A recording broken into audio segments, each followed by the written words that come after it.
Duna na sa ipagbalasa sa liderato sa PNP sa Davao Region. Sayro nato ang dugang detalye ni inipinagi sa live report ni Argil Relator. Argil.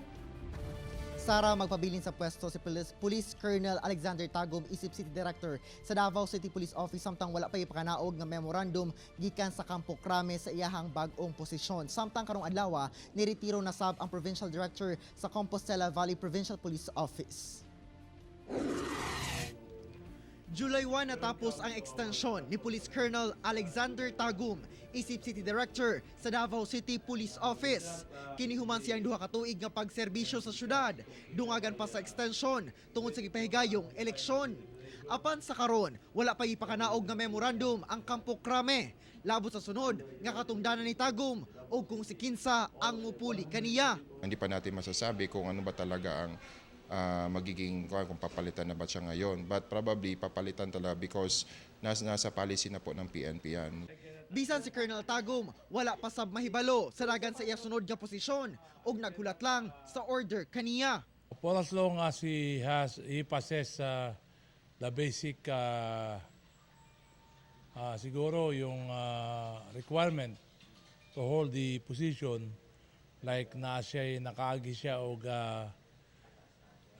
PD-CD course, which is mandatory for a senior officer like police colonel to be able to handle this key position. Wala pa say gipagula nga mga pangalan ang Police Regional Office 11 sa mga irekomenda sa Regional Director nga mopuli kay Tagum. Sa karon, anaa pa sa Kampo Crame ang mga opisyal alang sa Command Conference. Posible kuno sa pagbalik sa mga opisyal, masuta kung si kinsa ang bag-ong City Director.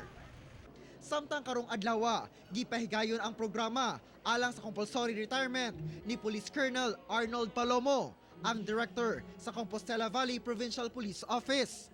Highlight sa pag-exit ni Palomo sa iyang katungdanan ug sa iyang pagpanerbisyo, isip Provincial Director sa Comval, mao ang pagbaba sa crime rate sa probinsya.